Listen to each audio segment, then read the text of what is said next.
Okay, 1998 Jeep Cherokee. I haven't done many reviews on these cars, and I'll tell you why we're doing this one is because we keep getting a lot of requests for it. They seem to be very, very popular cars. Now, I actually had one of these years ago, and I know why they're popular. They're popular because the 2.5 diesel is obviously quite an economical car, but they're so damn easy to work on. Sure, there's a lot of things that seem to go wrong with these cars, like you're going to change the U-joints in the prop shaft quite a bit, and I think things like drive shafts and stuff you got to keep an eye on. But fixing this car is amazing.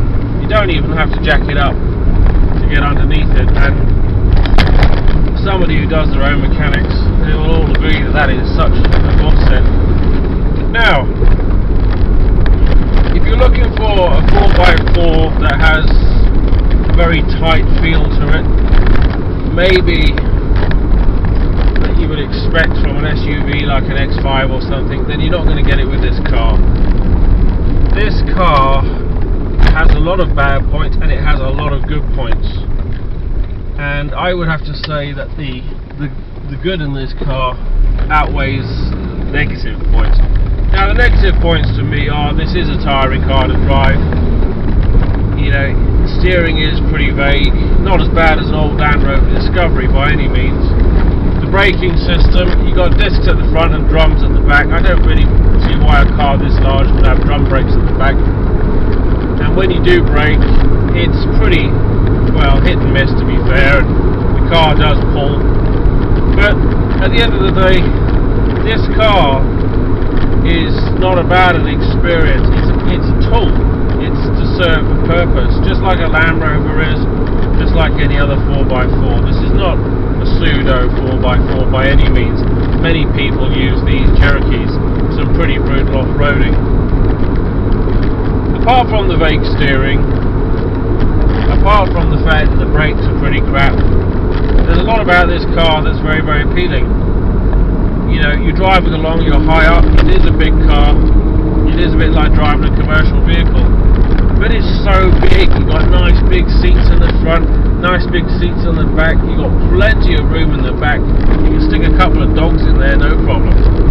You've got your roof rack, as I say, you're really high off the ground, you've got a lot of clearance, you've got these enormous tyres, and it's actually a lot of fun to drive. Now, this is the 2.5, as I mentioned earlier on. It has the turbo, and it has to have the turbo. If it didn't have the turbo, it would be in a lot of trouble.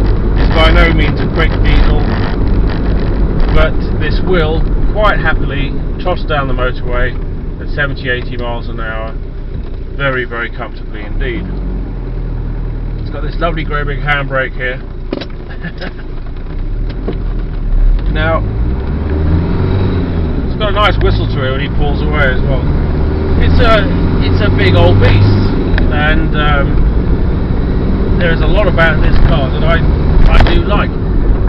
One of the other things I think is good about this particular Cherokee, and I think this could be the XJ, is its appearance. It's a good looking car. The year now is 2013, and a lot of the Jeeps, except for the very, very new ones, look bloody ugly and quite crap and quite ridiculous. Now, this is a very easy vehicle to work on, as I was saying. You got any problems with this car, don't feel intimidated mechanically. It's great, but it seems to be these X joints seem to go quite a bit, and this one sounds like they're going too. I'm going to pull away in a moment and you'll hear this knocking. And that knocking, I'm pretty sure, is the XJ joints on the rear prop shaft. I didn't do it then, it seems to do it when it's on the load. But all in all, I think this is a great car to drive. It's a lot of fun. If you've got to go across the country in this car, well, you're going to be tired because it is pretty much, I wouldn't say a difficult car to drive, but you are driving it, it's not driving it itself. This is nowhere in the league of something like a more modern vehicle.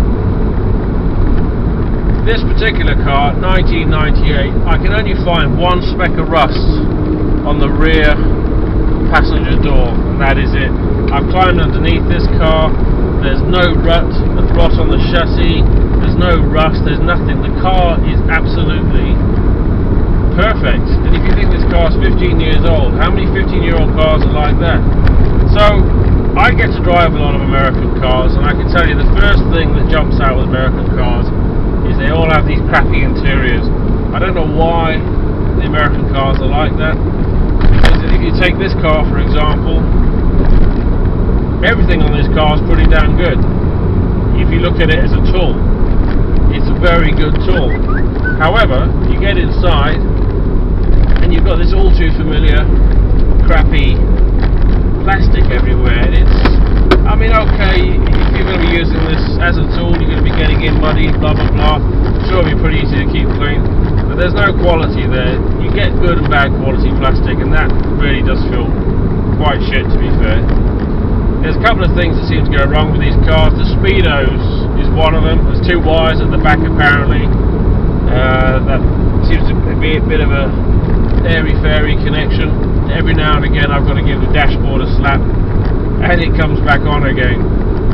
The interior lights, there's a I forget what they call it now, like a car jam push button for the lights, which comes off when you close the doors. They seem to go on these cars. It's little nitty gritty things like this, but generally speaking, I personally love driving this car, and I'm really looking forward to taking it for a 0 to 60 test. Fortunately, I've got a lot of traffic behind me at the moment, and actually do that bit again because that didn't make sense. I enjoy driving this car. This particular car I've used to tow a 20-foot cabin cruiser, and it had no problems doing that at all. So even though this is only the 2.5 litre car, I think there's a lot of uses that you can make out of this. So now you can get these pretty cheap, but I think if you buy one of these, you're going to have to expect some things to be wrong with it, and it seems to me that the U-joints on the prop shafts, things like that, but don't let these things scare you, because these cars are so elementary to work on. I mean, it really is that easy. As far as the drive shafts go, all you've got to do is take the differential cap off, and the axle shafts are only held on with two C-clips rather, and that's it. Bang, they slide straight out. But it's a great car to drive. Pulling your way in third now up a nice steep hill. Lovely. Hear the turbo whistling. I mean, of course it's no road rocket, but it's nice. It does what it says on the tin. It's such a low revving car, this. You get up to 70 miles an hour, and the revs, you won't even believe how low the revs are. I've taken this car up to 95 miles an hour on the motorway. Actually, I didn't do that. I've taken this car up to speed on the motorway. No, we're going to do this bit again. No, this car is not meant for travelling at speed. It's meant for a weekend. It's meant for a weekender. Somebody who's going to trailer the boat down, speedboat down on the weekend, that sort of thing. Pulling a dinghy around. You know, it's a camping vehicle. It's not a hardcore vehicle, but it's certainly not a pseudo one either. Anybody thinking about buying one of these now is going to be faced with obviously the second-hand market, and I can see, having a glance through eBay, etc., that some people, they're still asking £2,500–3,000 for these. But if you know what you're looking for, and you're not afraid of fixing a few knocks and stuff like that, then let it be said that you can pick one of these up for well under £1,000. And in my opinion, you're going to get yourself a very good 4x4. I'm really looking forward to taking this one off-road. With the four-wheel drive, you've got the four-wheel high and the four-wheel low. The four-wheel high, I would say, is for when it snows, you can drive down the road. The four-wheel drive low is going to be for times when you're off the road and you're in the mud, etc., etc. But this is a great car, and I really do enjoy this car. Anybody thinking about buying one of these, it's one of those cars that the first time you drive you're going to be like, oh my god, this thing's all over the place, but you get used to it and it becomes your own. As I say, don't be afraid of a few knocks here and there.